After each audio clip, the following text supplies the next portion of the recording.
You know what? I just realized I had muted the microphone, so never mind. We're going to start that all over again. Woo! We are back on the sports porch. I can hear there you go. On the sports porch after a week hiatus in sunny Key West, Florida. I do have some.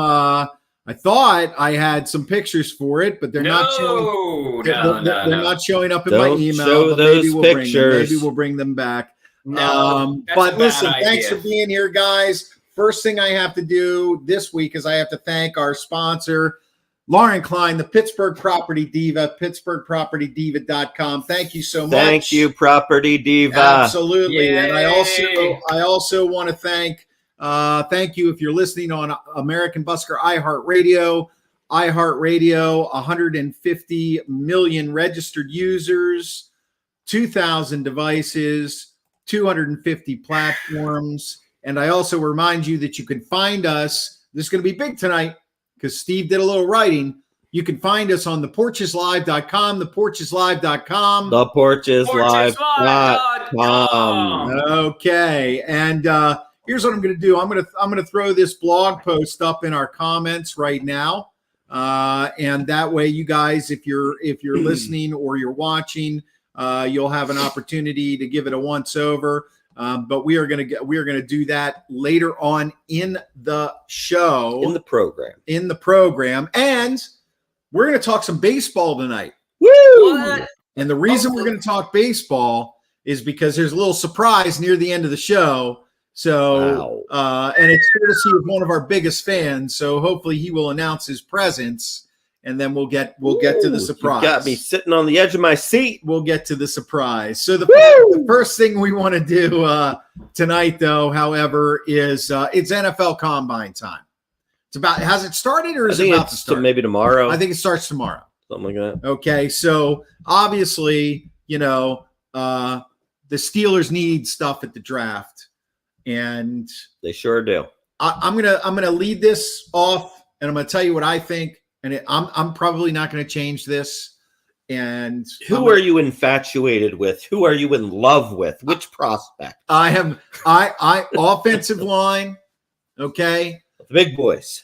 A guy named Sikorsky from Northwestern. Oh, why do you want that guy? Because his grandfather was Bart Starr's left tackle, and this guy's entire life was built on playing left tackle. He actually said he would punt if asked to do it. And they're saying he should go 8th.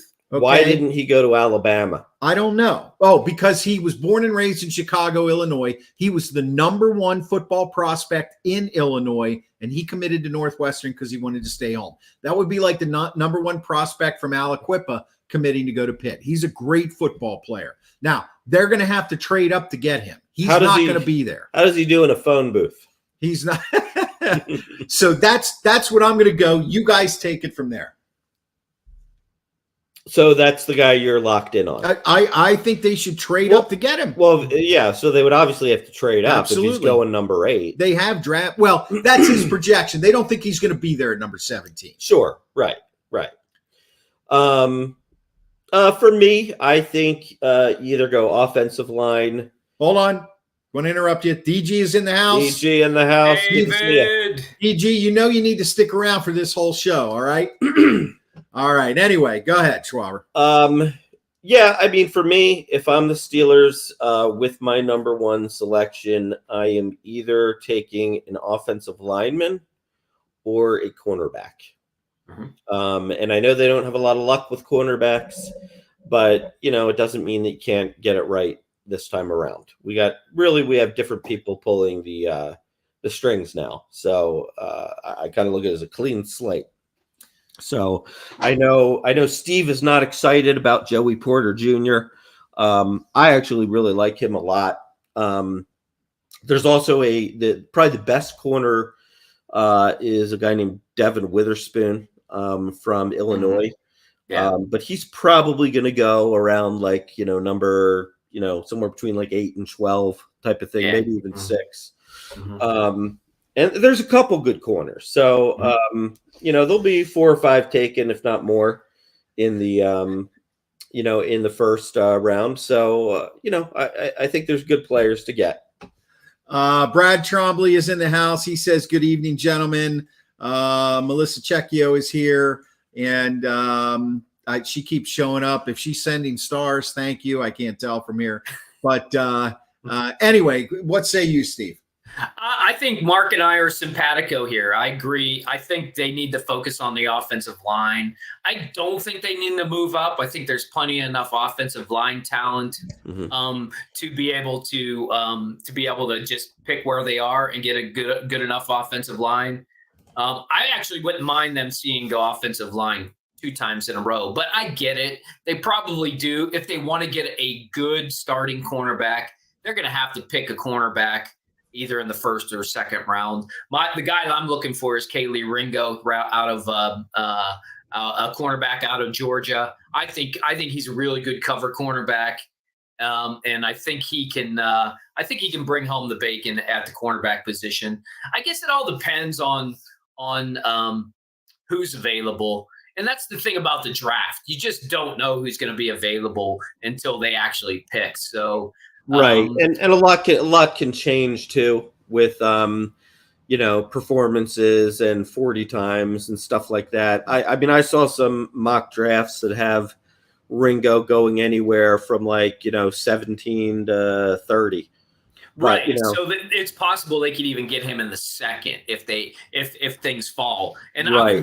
I'd rather see that happen. Honestly, I'd rather them get somebody who's ranked high in the offensive line. And then if he falls to them in the second round, great, take him. And if he doesn't, then, just go best available, offensive lineman again. I think their need at offensive line is that great. Yeah, and that's the thing. The history of the Steelers drafting cornerbacks lately has not been great. And that's not to say that a Joey Porter Jr., wouldn't fit the bill. But honestly, you've got a young quarterback who is arguably still a rookie. You're hoping that he's the future of your franchise. Left tackle is the position. And you got it. What do you want? You can patch a secondary together. Okay. The cornerbacks they had this year were serviceable. They did all right.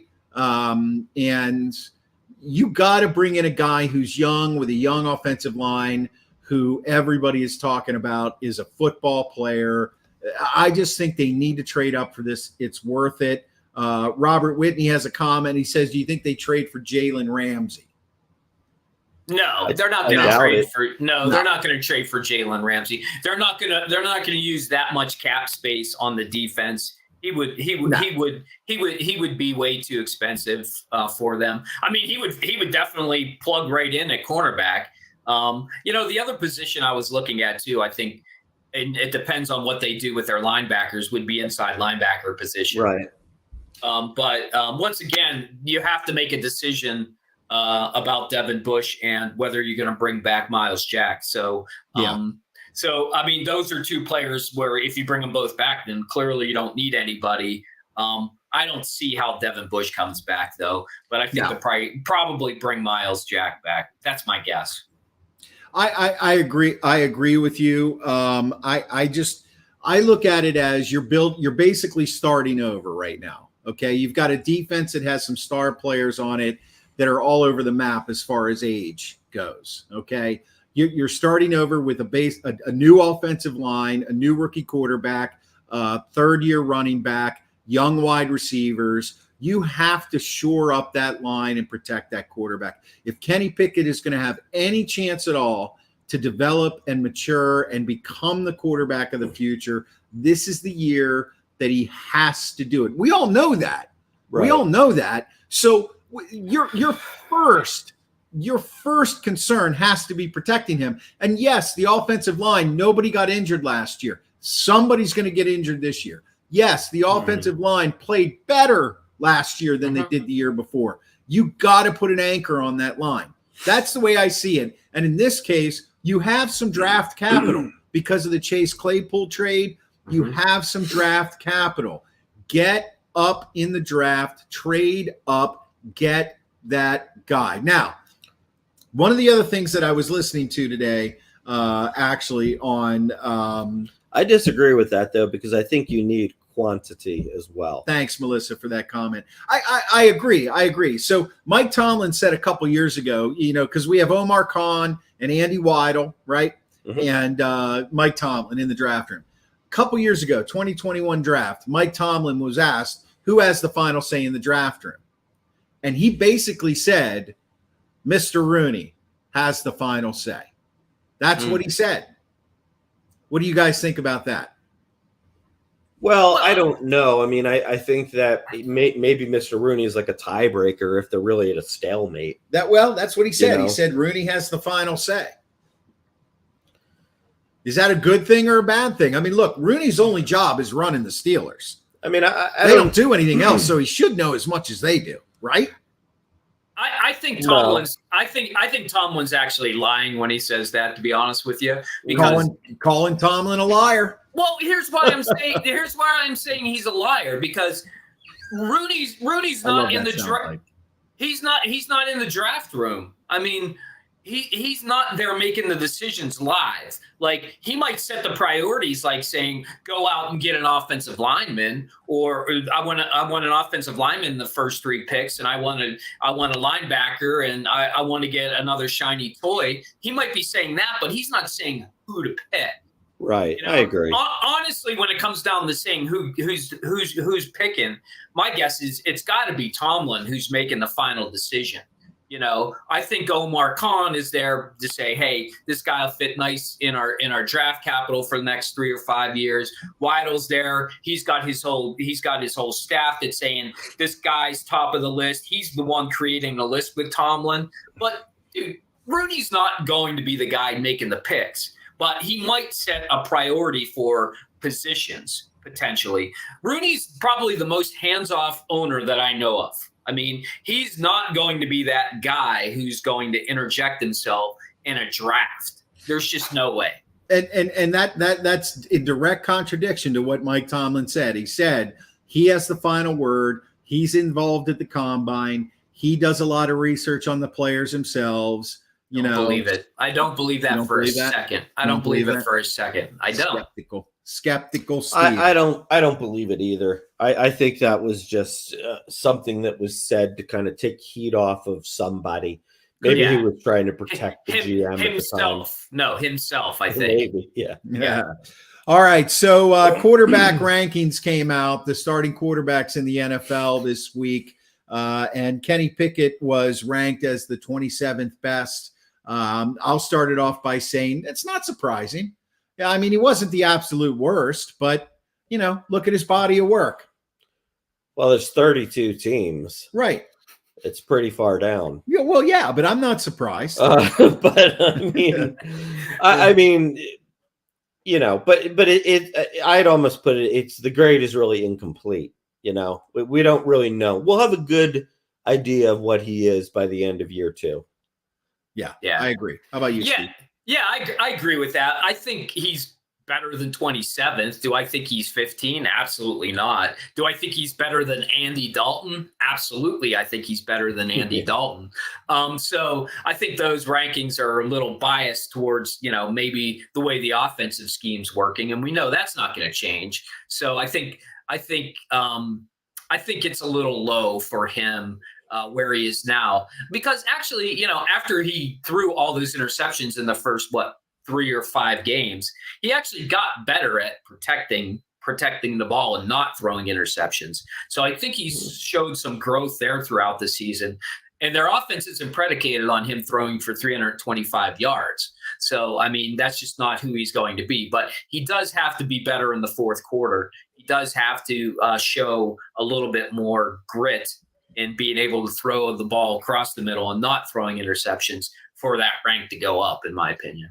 Well, and that plays right into what I was saying about the draft. So the only way to enable him to be able to do that is to have that anchor on the offensive line. I digress. So Robert is thinking ahead, and he's playing right into our hands here. What kind of backup QB do you think they would bring in, being as Mason and Mitch are both goners? Now, Mitch is under contract for next year.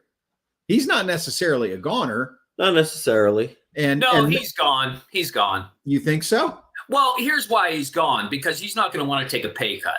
And he'll have to take a pay cut. The Steelers are going to say, we're not going to pay you that money to be a backup quarterback, even though they can afford to. They're going to say that money's better spent elsewhere. Okay. So what they can do is they can just release him, and then nobody's going to sign him for that. But if he wants to play hardball and he wants to leave, then he'll just say, no, I'm not taking a pay cut. And then they'll just drop him. That's what'll happen. Steve, so this plays into something you mentioned before the show when we were goofballing around about Carson Wentz being released by the Commanders. And could he be a backup here? Look, Carson Wentz isn't going to take less than Mitch Trubisky got to be a backup. So he's never coming here. And who's going to pay Trubisky? What's he getting? $8 million a year? Who's going to pay him $8 million a year? Nobody. Right. I mean, I don't think anybody is. That's my point. That's why they're going to try and negotiate that down to like $4 or $5 million. Okay. So then he would be back. No, he would probably because decline. He's not going to take it. Because he'd probably decline. Yeah, and then what he would do is he would take a $5 million deal in a place where he thinks I could potentially end up starting halfway through the season. Yeah, okay. or where he won't be lied to about being the starter. He knows he'll be the backup, but he's not going to do that for Pittsburgh after what we did to him last year. By the way, the answer to the question is Josh Dobbs. Josh Dobbs is the answer to Robert Whitney's question. Yeah, and DG right. DG chimes in and says, and I think you're right about that too. There's been a lot of talk about him coming back here. He's a capable backup. He knows the offense. DG, I read where Rudolph was open staying in Pittsburgh. I think he did make some comments about where he said he's going to keep the door open. And Amy chimes in, Carson Wentz stinks. He does. He does. Yeah, he does. He was great at one point in time. He does. Yeah. So, I think that's kind of in flux. But again, to me, these are things that are secondary. You worry about these things after you draft, after you get your offense set and all that kind of stuff.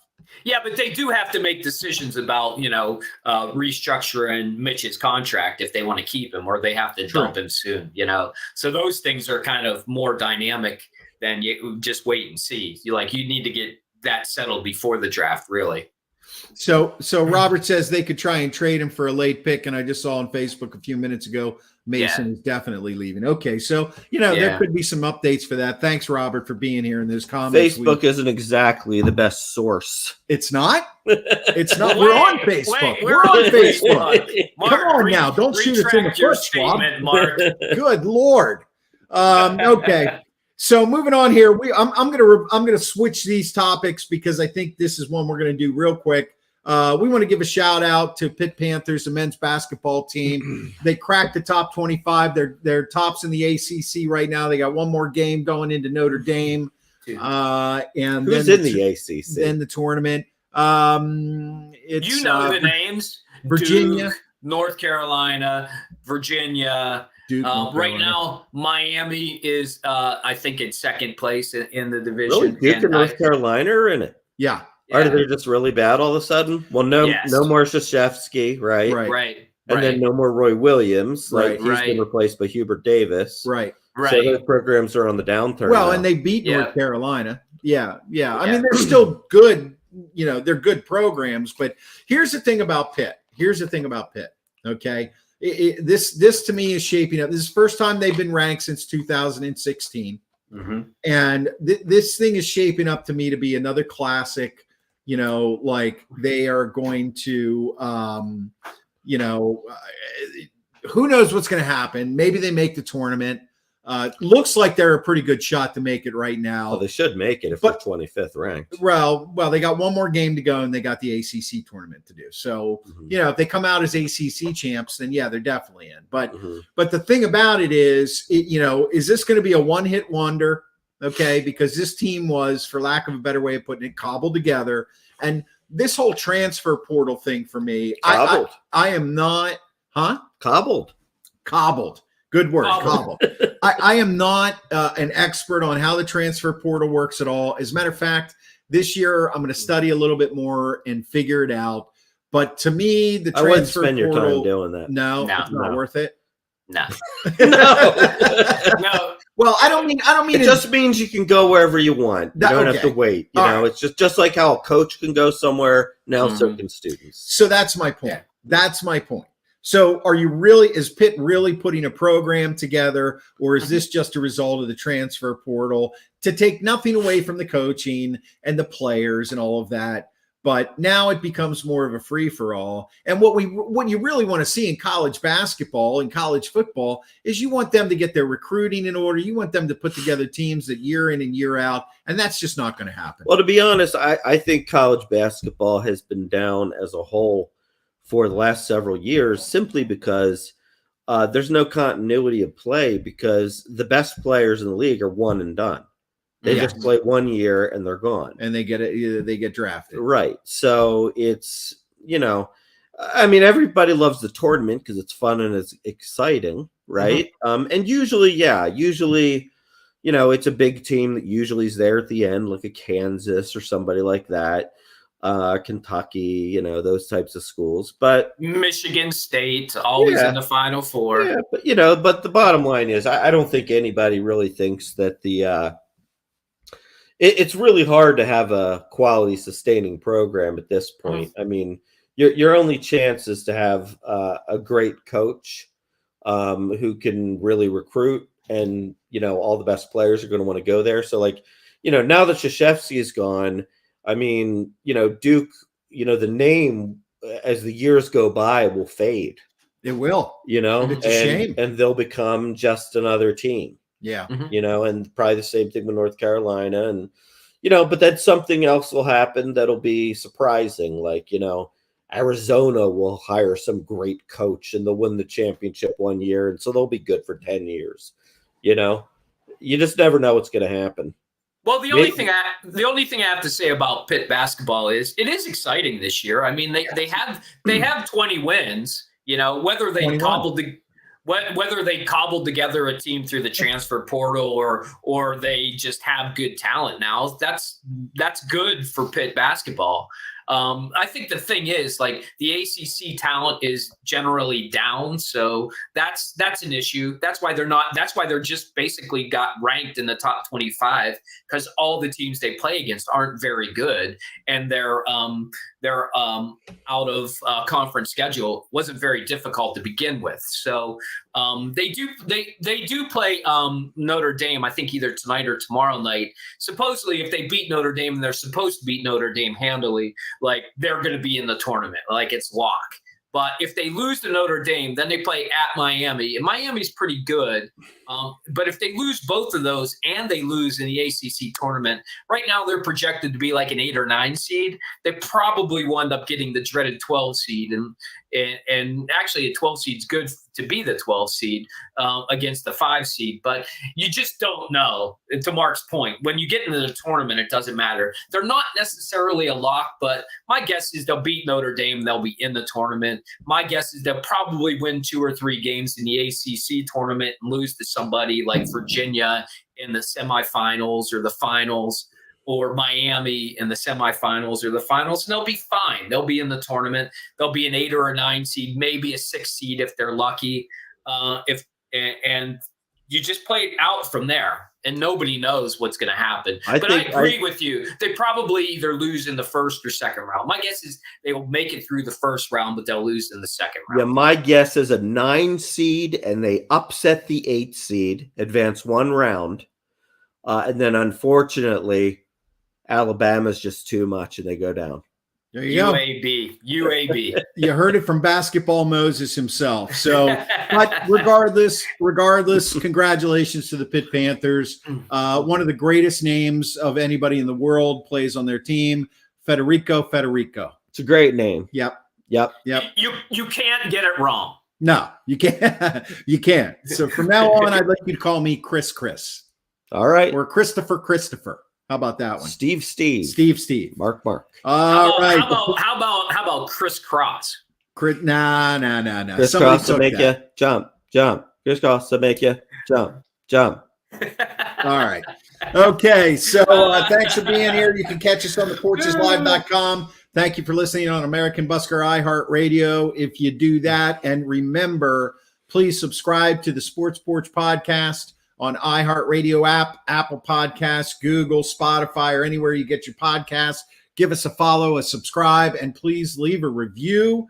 Would really appreciate that. We're going to move on to something right now. Steve's like, he's pointing to the porcheslive.com. Hey, listen, the Penguins. I'm going to put that on the ticker right now. Fire Hextall. Really? The Hockey Jesus pens his thoughts on the blog, and before he opens his mouth, I'm going to put that in the comments again right now. I want you guys to see this. Steve became an actual sports journalist, and he actually had a lot of great things to say. This is a perspective. I'm going to intro this, then I'm going to let Steve take it away.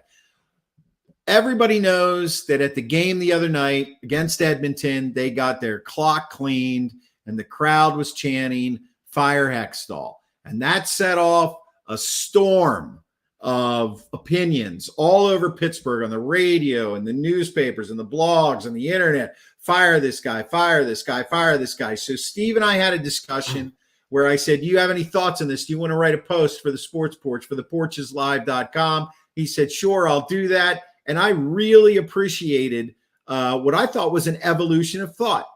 So with that being said, I'm going to add that post up there. And Steve, please take us through your thoughts on Hextall. Well, I do love the chant, by the way. Fire Hextall.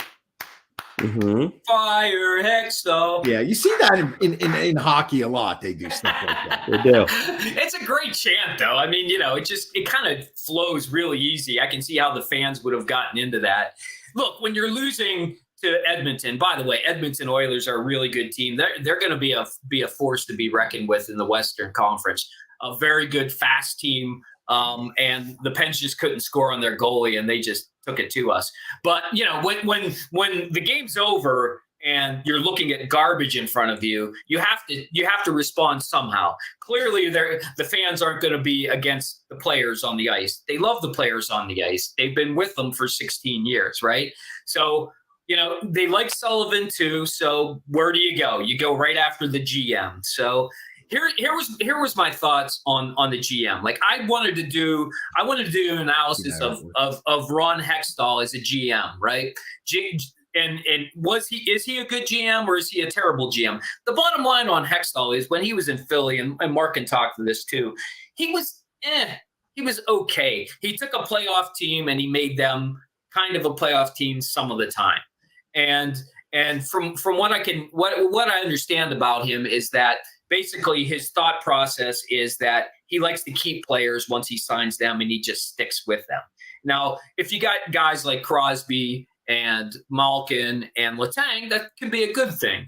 But the problem is he likes all his players. So, when they got rid of Kapanen, I thought that was kind of like one of those things where it's like, oh, wow, he cut Kapanen after he gave him that contract. So maybe Hextall's changing the way he's thinking, but I don't think so. I think when it comes down to it, FSG Group wanted to hire a GM who basically would hire all the talent back and they would have a scapegoat.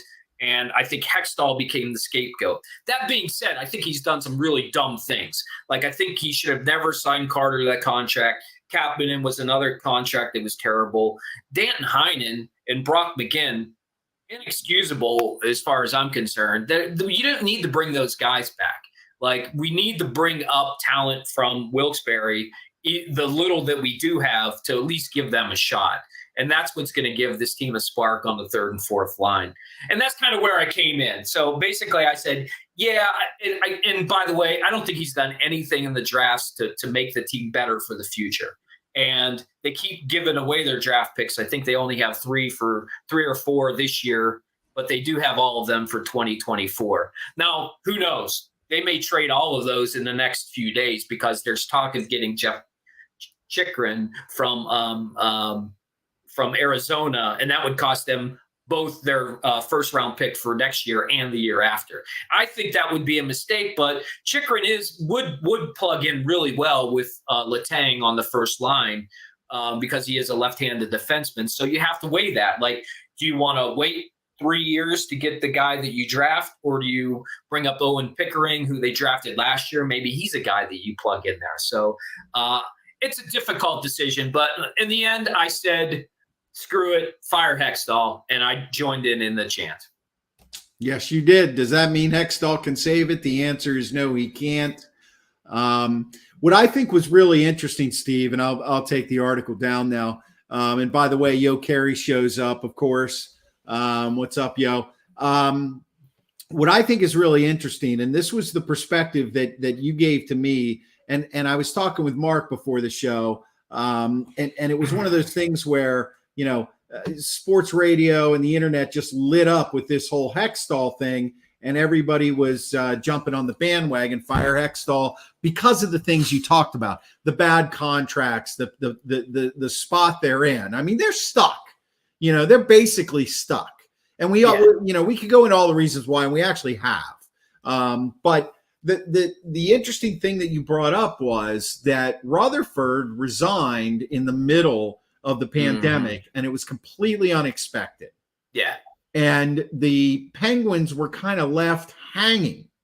And now I don't know if that means that Hextall was a warm body, because when you go back and you look at his tenure in Philly, and Mark can speak directly to this, and he actually did when they hired Hextall. But when you look at his tenure in Philly, it wasn't good. No. You know, it wasn't good. They ended up in the basement after he destroyed the team. And for being a fan favorite in Philly as a player, he didn't leave town as a fan favorite after he was a GM. But of course, that happens in Philly all the time. So That's supposed to be funny. Yeah, it was supposed to be funny. So Steve thinks it's funny. I think it's hilarious. Yeah. So, but I just thought it was a great perspective in that they were forced to make a decision on the fly that they didn't think they were going to have to make. So I don't really blame the ownership group for this situation. I do think Hextall is very inept and does not really have. I don't want to say that they say he has no idea what he's doing. Come on, the guy's a GM in the NHL. He knows hockey. Okay, he does understand contracts, but he was also put between a rock and a hard place. So Schwab, you've been quiet this whole time, so you have some history with him. Yeah, I mean, look, he came to the Flyers after. I'm not sure if he was the GM or if he was the assistant GM when the LA Kings won the Stanley Cup. Maybe he was the assistant GM. I think he was the assistant. He was the assistant. He was the assistant. Yeah. So we thought, okay, you know, here's a guy who's been learning, you know, under a good GM how to put together Stanley Cup champion. So made sense to do the hire. And at first he made sense because we liked the approach he was taking. Like, instead of just, you know, bringing in a couple new all-stars and trying different combinations every year, he was saying, like, look, let's just kind of stick with it. We'll, you know, we're going to be not so good, but we're going to keep drafting, and we'll get, you know, good young players who will eventually form a really good team. And his drafting has been average at best. There were a lot of players that he selected that are not as good as players who were selected shortly after, right? So the plan didn't work, and when the upper management wanted him to fire his hand-selected coach, he refused to do it. So that's why he was let go. So, you know, yeah, he's done nothing spectacular. You know, he hasn't gotten you out of any bad contracts. He hasn't, you know, made any trades to get a really good player or make a trade up in the draft. He hasn't drafted anybody particularly, plucking somebody kind of out of nowhere, which a good GM should be able to do. He's just been mediocre at best. And, you know, I think, you know, with the Penguins, and I think the tough thing for the Penguins is the Penguins really, and this has been this way, I'd say, like, for the last 2 years, the Penguins have had a choice to make. It's keep your core star players intact and keep trying to win, or get rid of them and, you know, really stink again for a couple years and rebuild through the draft? And I think the answer to that is almost always, rebuild again through the draft, because it's hard to let go of those star players. I mean, maybe you keep Sidney Crosby, but you let Malkin and Letang and, those guys go. But they just haven't. They just decided to, repay, renegotiate deals with their star players. And their star players are still pretty darn good, but it doesn't leave a lot of room to sign other players. And it also stunts any kind of growth and development you're going to get from any young players, because they're not going to be able to come up or at least play meaningful minutes on a good line. So that's why they're kind of in this spot where they are, where they're, kind of they'll probably make the playoffs, but they're going to be like a 7 or an 8 seed.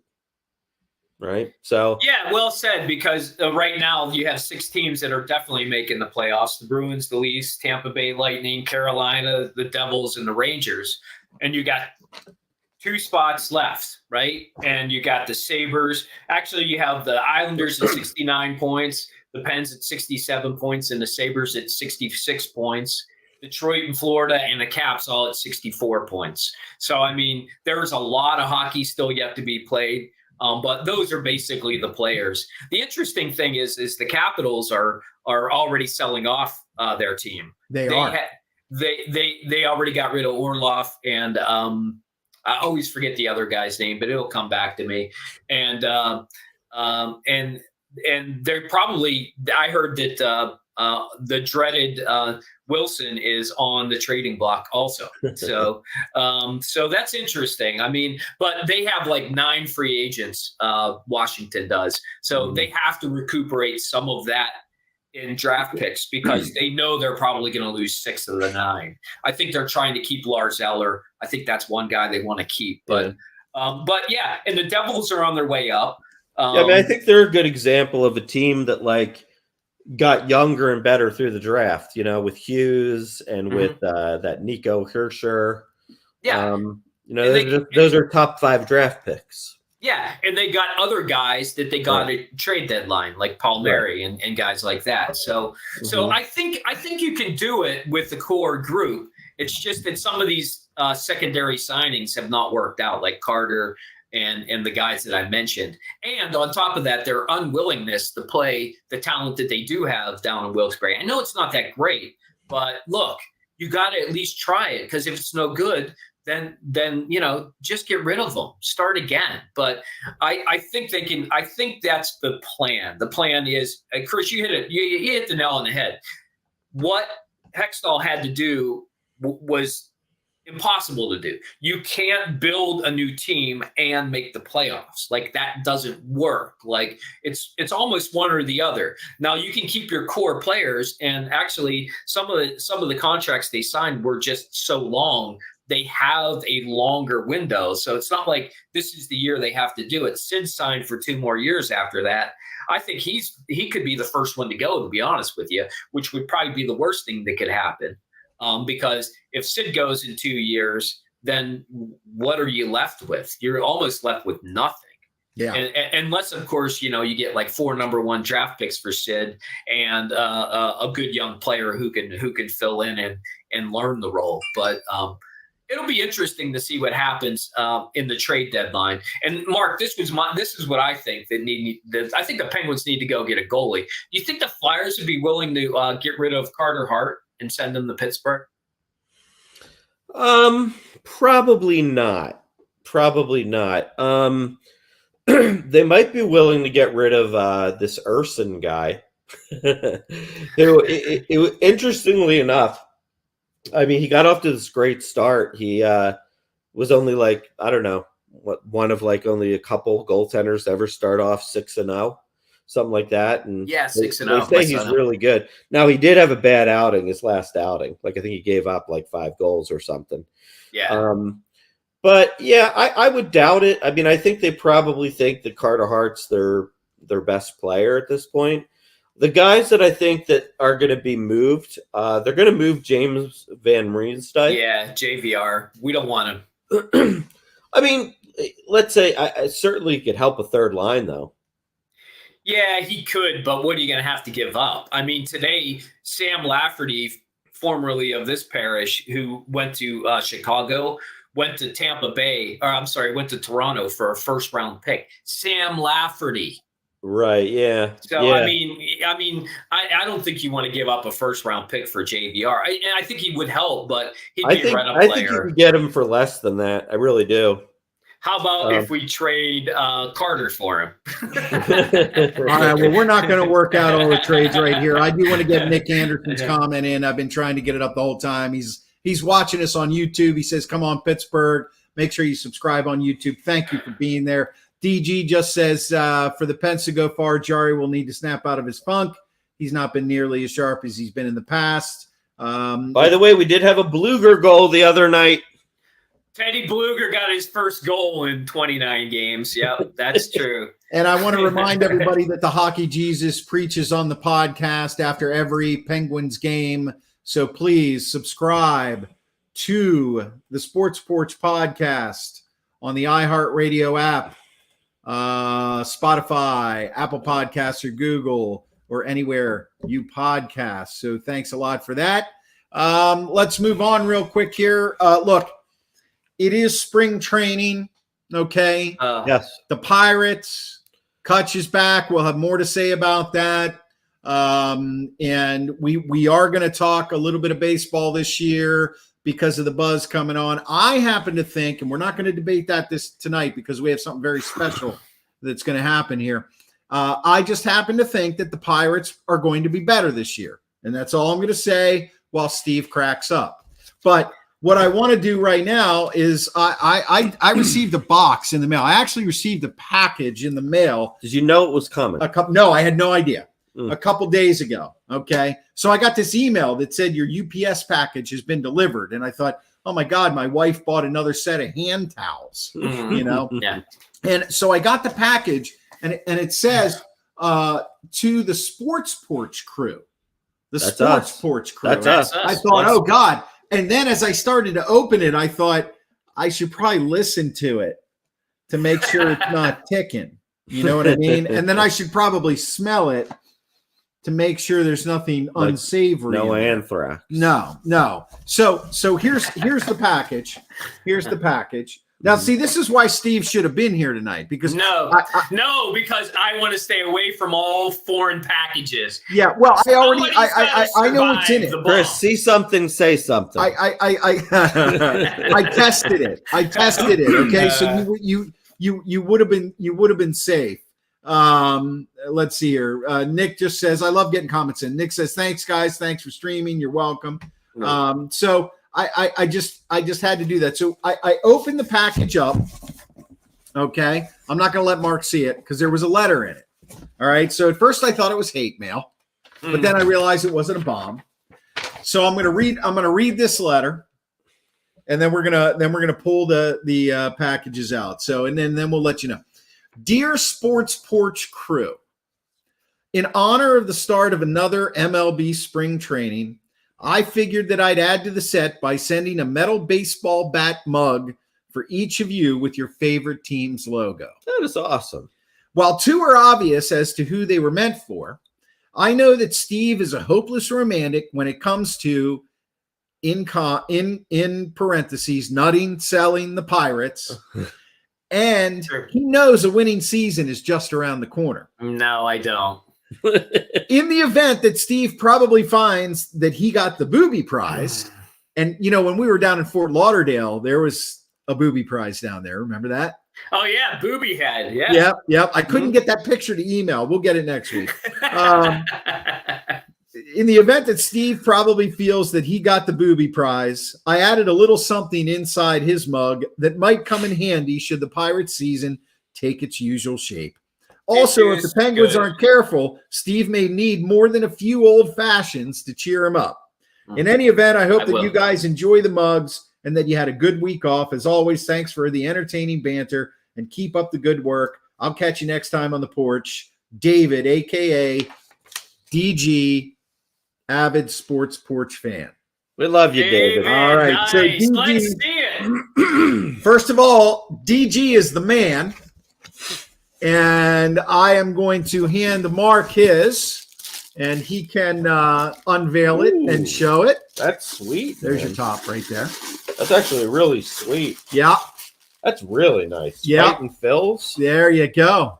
Fight there and you go. feels. That nice. is really Awesome. nice. Look, it's not showing Liberty up because your Bell. background's I know. well. Hold it in Yeah, front of that's you like super this, nice. Mark. And then, of course, everybody knows I am a hopeless. Let's just do it this Baltimore way. Orioles fan. I'm a hopeless Orioles fan, but I love it. God, I Baltimore hope Orioles. mine isn't a Pirates. Please. I love this swig for the fences, 20-ounce original.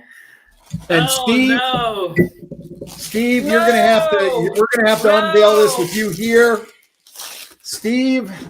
Oh, no. The Buccos, That is cool. Oh, no. It is cool. Pittsburgh Pirates, but you got a Tissues? little. You got a Are there little. tissues in there? You got a Hopefully little there are something- tissues in there. You got a little something extra. Oh no, you're gonna like that. Oh, I didn't get any of that. No. We should complain more about our teams. you got not all. You got holy. Are you hell. seeing what he's pulling out? Yeah, I'm gonna show him. I'm gonna show But him. I think it's booze, and I You drink got a Crown? lot of it. Not one, Crown Royal, very Not- nice. Yes. not two, Yes. not three, It's gonna take more than that to get me through a season. but four. 4 might get me through the first week, Yeah. David. Thank you Yeah. so much. That's That- very nice. That reminds me of that. I think it was actually Carrot Top, Mark's favorite comedian, that did this. I'm a giant. I'm a giant. I'm a giant. So anyway, listen, DG. I think you're still watching, and if you are, I just got to tell you from the bottom of my heart, it was an incredible surprise. I'm thankful you didn't send a bomb. But these things are great. I don't drink, but I will drink lots of coffee out of this. And I only seriously, man. drink on occasion. DG's been with us basically since the beginning, and can't wait to meet him next time. He swore the next time I'm down in Palm Beach, he's going to have to. I told him I'd take him out to dinner. But DG, thank you so much from the bottom of my heart, and I know these guys thank you too. So we love the fact that you're part of this. I want to thank everybody right now for listening on American Busker iHeartRadio, and please encourage you to subscribe to the Sports Porch podcast on the iHeartRadio app or anywhere you get your podcasts. And I also want to encourage you to leave us a review. DG does have a comment. I probably should have sent some hand towels. I hope you guys enjoy. I just wanted to add a little more fun. You are always fun, GG, and you are always welcome. And so with that being said, guys, I think that is it. We are out until next week. Yes. Anything else you got to say? Bang. Bang. Bang. Steve's going to go drink. All right, guys, take it easy.